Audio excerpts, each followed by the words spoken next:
Madame, Monsieur, bonsoir. Bienvenue dans ce journal. Voici ce qui domine l'actualité. Sommet extraordinaire de la CEDEAO à Niamey. Le président Mahamadou Issoufou a invité ses pairs pour trouver des solutions à la crise politique en Guinée-Bissau, un pays à 2 premiers ministres et 2 gouvernements. L'organisation sous-régionale envoie une mission le 16 novembre pour faire appliquer toutes ces résolutions. 4 000 milliards de francs CFA pour relancer la boucle ferroviaire d'Abidjan à Lomé, en passant par Ouagan, Niamey et Cotonou, une initiative de l'UMOA.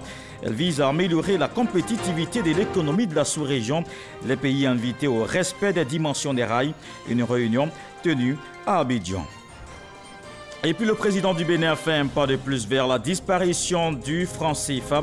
Patrice Talon a annoncé le retrait des réserves d'échange du franc CFA qui se trouvent en France. Ce sont les banques de la zone franc CFA d'Afrique de l'Ouest qui devront gérer la totalité de leurs réserves. Le président de la République est rentré ce vendredi de Niamey. Alassane Ouattara a pris part à un sommet extraordinaire de la CEDEAO. À l'ordre du jour, la situation politique en Guinée-Bissau. Les chefs d'État et de gouvernement de la communauté ont condamné ce blocage qui menace la paix et la sécurité. Une délégation se rendra le 16 novembre en Guinée-Bissau. La mission va remettre aux protagonistes les résolutions de la CEDEAO. Et puis, à Niamey, l'organisation sous-régionale a exprimé sa détermination à faire respecter ses décisions. La présidentielle du 24 novembre en Guinée-Bissau est maintenue. Plusieurs décisions prises. C'était un sommet de la fermeté face à la situation en Guinée-Bissau. Le point avec Viviane Aimé. La CEDEAO, au chevet une fois encore de la Guinée-Bissau, qui est confrontée depuis le 28 octobre dernier à une nouvelle crise politique et institutionnelle après les 2 précédentes crises qu'elle a connues en 2012 et en 2015. La conférence des chefs d'État et de gouvernement de la CEDEAO s'est donc réunie ce vendredi 8 novembre à Niamey au Niger en une session extraordinaire convoquée en urgence par le président en exercice de l'organisation, le président du Niger, Mahamadou Issoufou. 7 chefs d'État étaient présents, dont le chef de l'État ivoirien, le président Alassane Ouattara. On se rappelle qu'au cours de ses 2 mandats à la tête de la CEDEAO de 2012 à 2014, le président de la République, Alassane Ouattara, avait eu la lourde charge de gérer une crise politique en Guinée-Bissau, en l'occurrence le coup d'État survenu dans ce pays en 2012. Le règlement de cette crise par la CEDEAO a connu une issue favorable avec la tenue d'élections démocratiques dans ce pays en 2014. En 2015, la Guinée-Bissau était à nouveau plongée dans une crise institutionnelle avec le limogeage par le président José Mario Vaz du Premier ministre Domingo Pereira, issu de la majorité parlementaire. Le règlement de cette 2e crise politique devait s'achever avec la tenue de l'élection présidentielle prévue pour le 24 novembre prochain, mais depuis le 28 octobre dernier, la Guinée-Bissau est à nouveau une fois de plus victime d'une nouvelle crise politique avec le limogeage par le président José Mario Vaz du Premier ministre Aristide Gomez, issu lui aussi de la majorité parlementaire. Cette nouvelle crise politique qui survient vient remettre à plat tous les efforts déployés par la CEDEAO depuis 2015 pour la sortie de crise en Guinée-Bissau, a déploré le président de la commission de la CEDEAO, Jean-Claude Brou, à l'ouverture du sommet. C'est le 28 octobre 2019, quasiment à la veille de l'ouverture officielle de la campagne pour l'élection présidentielle, que, contre toute attente, le président de la République a pris un décret pour démettre le Premier ministre et son gouvernement pour nommer un membre de la minorité parlementaire au poste de Premier ministre. Cette double décision, aussi surprenante qu'incompréhensible, nous ramenait en 2015, rejetait l'élection présidentielle au calendrier grec et créait ainsi les conditions d'une instabilité avec une menace sur la paix dans le pays. La situation qui en a résulté était inacceptable pour la majorité parlementaire bissau-guinéenne. Elle était aussi pour la CEDEAO, qui s'était beaucoup investie depuis plusieurs années pour la restauration de la paix et la stabilité dans ce pays frère. Et comme pour signifier clairement la position de la CEDEAO, le président en exercice, Mahamadou Issoufou, a fermement condamné cette nouvelle crise politique. La Guinée-Bissau, un État membre de notre communauté, vit actuellement une situation de crise politique et institutionnelle grave, avec des conséquences désastreuses pour ce pays et pour notre sous-région. La CEDEAO s'est déjà beaucoup investie depuis 2015 pour y soutenir la normalisation sociopolitique et garantir la paix et la sécurité. Notre sommet doit envoyer aux protagonistes un message clair. La CEDEAO ne peut tolérer, pour quelque raison que ce soit, la déstabilisation d'un État membre. Après les discours d'ouverture, les chefs d'État et de gouvernement, au terme de leur concertation, ont exigé la démission immédiate du nouveau Premier ministre nommé par le président José Mario Vaz, menace assortie de sanctions. Ils ont aussi décidé du maintien de la date du 24 novembre pour le premier tour de l'élection présidentielle en Guinée-Bissau. Ils ont décidé de l'envoi d'une mission des chefs d'État en Guinée-Bissau le 16 novembre prochain, comprenant les chefs d'État de la Côte d'Ivoire, du Niger, de la Gambie, du Ghana, de la Guinée, pour informer le président bissau-guinéen, absent des délibérations, des décisions arrêtées par la conférence des chefs d'État, l'organe suprême de la CEDEAO. Ici en Côte d'Ivoire, l'État se penche sur la nutrition, l'alimentation et le développement de la petite enfance. Le vice-président a présidé la réunion du comité décisionnel du Conseil national sur la question. Le pays veut s'appuyer sur le secteur privé pour réussir cette mission. Jérôme Kofi Abolin. Deuxième réunion du comité décisionnel du Conseil national pour la nutrition, l'alimentation et le développement de la petite enfance au titre de l'année 2019. La rencontre de ce jeudi, qui a eu pour cadre la salle D de la primature, a été présidée par le vice-président Daniel Kablan-Duncan. Il s'agit notamment de valider la politique du développement de la petite enfance et de faire le point de l'état de mise en œuvre du programme dénommé « Transformer l'éducation dans les communautés productrices de cacao ». Cela dans une approche de partenariat gagnant-gagnant entre l'État et le secteur privé. Pour le vice-président Daniel Kablan-Duncan, il n'y a pas mieux à faire que de s'inscrire dans le cadre de la stratégie définie par le gouvernement en vue d'un succès durable. Le développement de la petite enfance, pour ce qui concerne sa prise en charge, est dévolu à plusieurs ministères techniques, particulièrement ceux en charge de la santé, la nutrition, l'éducation, la protection sociale, la famille, la femme et l'enfant, ainsi que la justice et l'assainissement. La commission de consolidation de la paix de l'ONU est en visite en Côte d'Ivoire. La délégation des diplomates a échangé avec le ministre des Affaires étrangères et veulent s'enquérir de l'évolution du processus de paix dans le pays. L'atmosphère est détendue, rassure Marcela Montano. Des détails avec Michel Digri. C'est la troisième étape de leur tournée dans l'Union du fleuve Mano. Les membres de la commission de la consolidation de la paix de l'ONU sont en Côte d'Ivoire après le Libéria et la Sierra Leone. Une mission pour se faire une idée du climat social et de la réconciliation en Côte d'Ivoire. Le ministre des Affaires étrangères, Marcela Montano, a rassuré la délégation onusienne. Je sais que 2020 inquiète certains. Je sais qu'on peut avoir le sentiment que l'atmosphère est tendue en Côte d'Ivoire, vue de l'extérieur.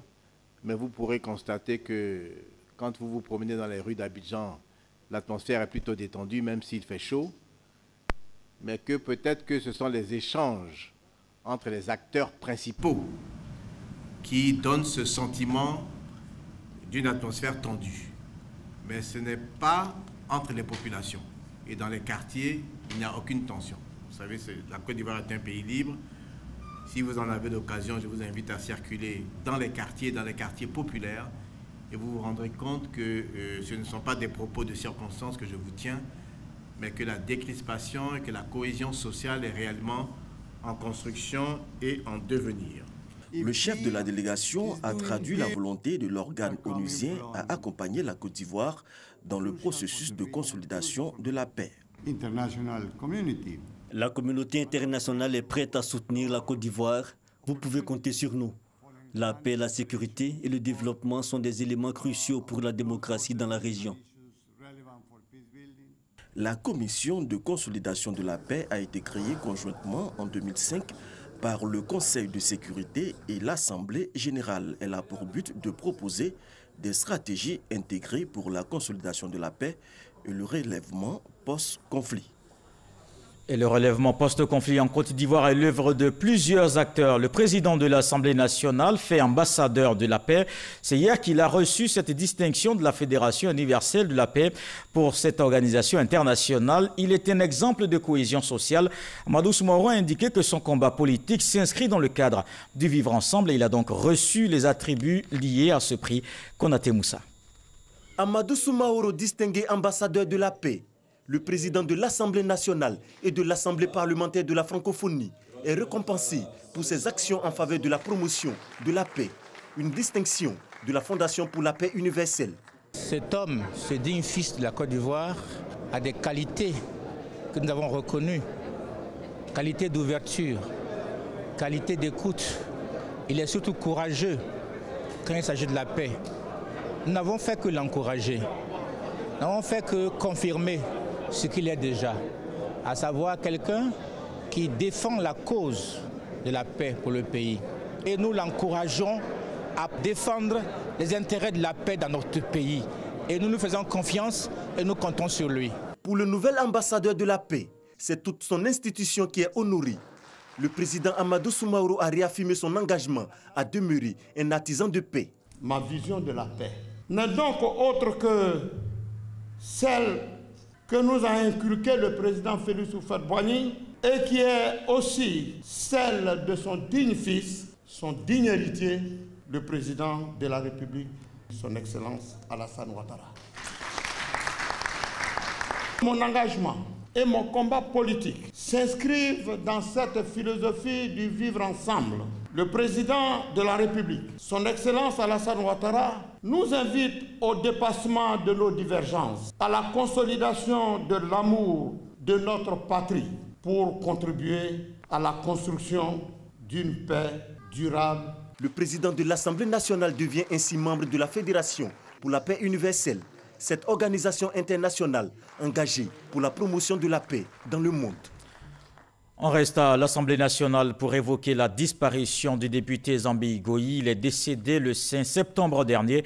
Zambi Goï Ferdinand était membre du Parlement de la CEDEAO. Ses parlementaires lui ont rendu hommage. L'institution a présenté ses condoléances au président de l'Assemblée nationale. On retrouve Moussa Konaté. Des députés de la CEDEAO chez le président de l'Assemblée nationale Amadou Soumaoro. La délégation des parlementaires de l'espace ouest-africain est venue apporter son soutien à l'hémicycle ivoirien suite au décès du député Ferdinand Zambi Goï.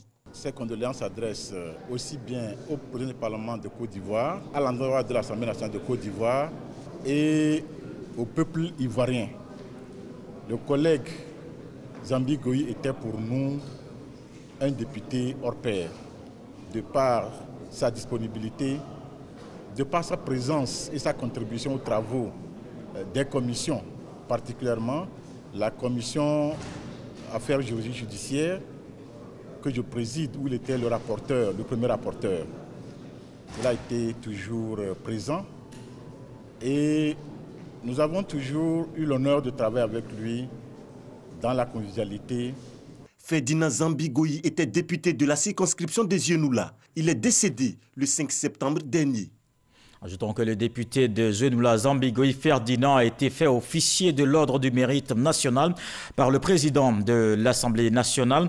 Amadou Soumaoro a remis le drapeau national à la famille du défunt. La levée du corps a eu lieu à Trècheville. Ferdinand Zambi Goï était député depuis 2011, ancien maire de Zenoula. La dépouille a quitté Abidjan ce jour pour Zenoula où il sera inhumé. Une nouvelle loi régit le secteur des jeux du hasard en Côte d'Ivoire. Le projet de loi adopté à l'unanimité en commission par les députés membres de la Commission des affaires économiques et financières va permettre de lutter contre les tombolas et autres loteries illicites exercées dans le pays. Il sera créé pour ce faire une autorité de régulation des jeux du hasard pour assainir le secteur. Reportage. 5000 points de vente de loto ghanéens 500 sites internet de paris en ligne identifiés en Côte d'Ivoire et foisonnement des casinos et machines à sous, des activités qui échappaient à un contrôle strict de l'État.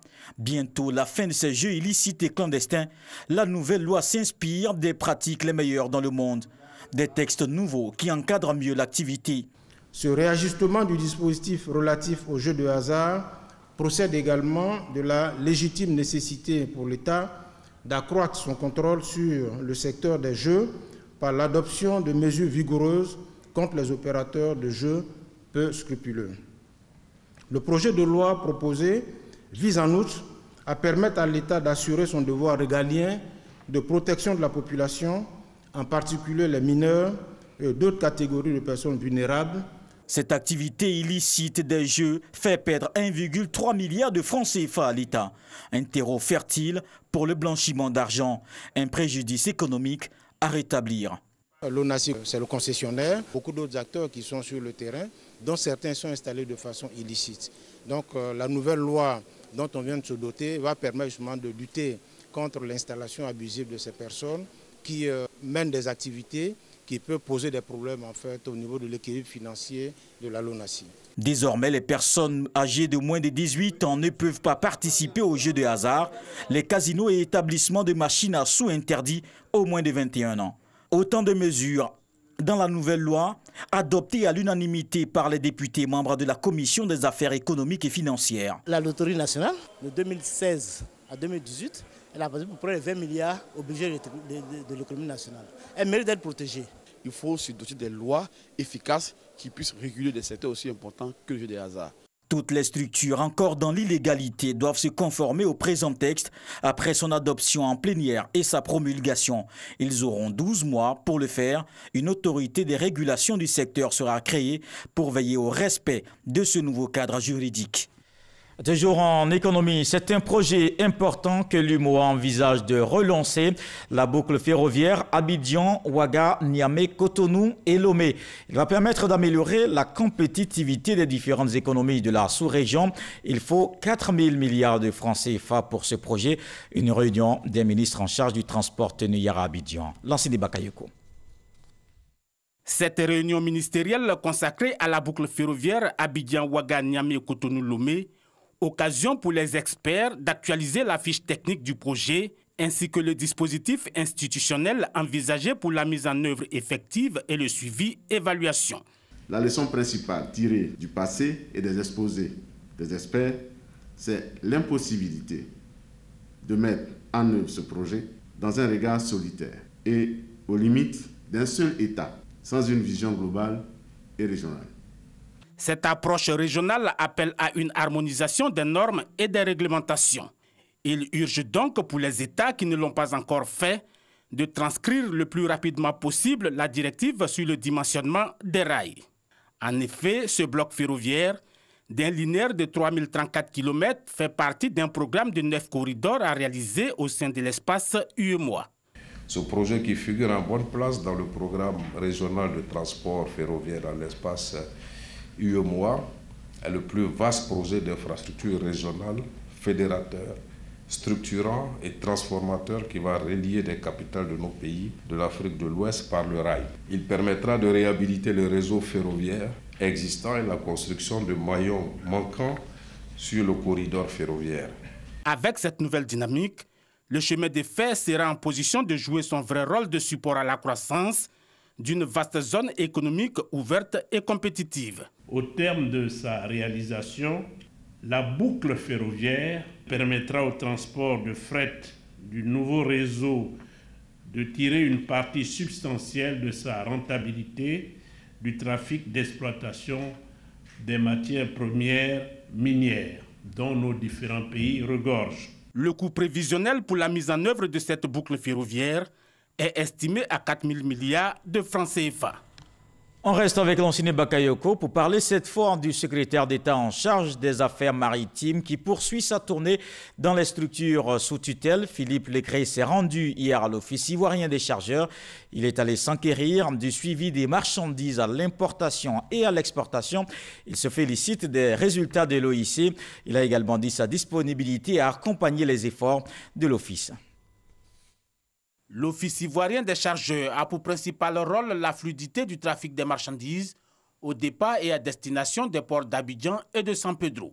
Plongé pendant longtemps dans des crises de gouvernance, l'Office tourne aujourd'hui à plein régime. 4 milliards de chiffre d'affaires en 2018. Des résultats très satisfaisants. Bon, c'est une structure qui travaille pour les chargeurs, crée toutes les conditions au niveau pour les chargeurs, vont jusqu'à même entreprendre des discussions dans le cas des frais, la protection des chargeurs. Je suis très impressionné par le travail effectué et abattu par cette structure. Plusieurs projets adoptés dans le cadre du plan stratégique ont contribué à rétablir la santé de l'Office ivoirien des chargeurs. On peut évoquer le suivi électronique des camions de transport des marchandises et le document unique de transport. On peut surtout citer le projet Pemex-Copex, initié en vue d'apporter une assistance logistique aux coopératives Café Cacao. Mais le gros défi reste la disponibilité des entrepôts. Les projets qu'ils ont évoqués, eh bien, notre rôle, c'est de les accompagner dans la réalisation de ces projets-là. En tout cas, le secrétariat d'État est à leur disposition à l'effet de les accompagner dans l'atteinte de leurs objectifs. En ce qui concerne le projet d'assistance logistique, faut-il le rappeler, l'idée est de collecter et exporter 30% des tonnages nationaux du café cacao et participer à l'objectif de transformation locale de 50% à l'horizon 2020. On s'intéresse à un autre secteur, recensement des exploitants et exploitations agricoles. Le ministre de l'Agriculture et du Développement rural, Kobena Kwasi Adjumani, a lancé l'opération. C'était à Yamoussoukro. Elle permettra d'avoir une base de données fiable. Ce système vise à contribuer à la transformation de l'économie agricole avec la création d'agropoles. Les explications de Kader Sogodougou. Je déclare lancer le module principal de l'enquête agricole intégrée dans la région du Bélier et le district autonome de Yamoussoukro. Pendant 4 mois, les agents du ministère de l'Agriculture et du Développement rural vont sillonner le district de Yamoussoukro et la région du Bélier, à l'effet de procéder au recensement 2019 des exploitations et des exploitants agricoles. Cette phase complémentaire insère des modules nouveaux qui vont permettre de collecter des données plus fiables avec notamment le rendement, la production, les pertes post-récolte, les stocks paysans, etc. Aujourd'hui, c'est de pouvoir faire les modules de base pour que nous puissions maintenant en Côte d'Ivoire avoir un système permanent. Chaque année, on va avoir en compte des données scientifiques actualisées. Ici, l'objectif visé reste une meilleure orientation des efforts du gouvernement pour donner au monde agricole une autonomie financière, un meilleur catalogue pour lutter contre la pauvreté dans le monde paysan. Il s'agit donc d'une opération d'une grande importance pour la transformation structurelle de notre économie agricole à travers la création des zones spéciales de production et de croissance agricole appelées agropoles. Le projet de pôle agro-industriel dans la région du Bélier, en exécution ici même à Yamoussoukro, comme un projet test, est une illustration de cette volonté de l'État. La Côte d'Ivoire compte environ 1 400 000 ménages agricoles. Chaque ménage abrite au moins 7 personnes. Des données de 2015 qui seront certainement revues avec des modules nouveaux.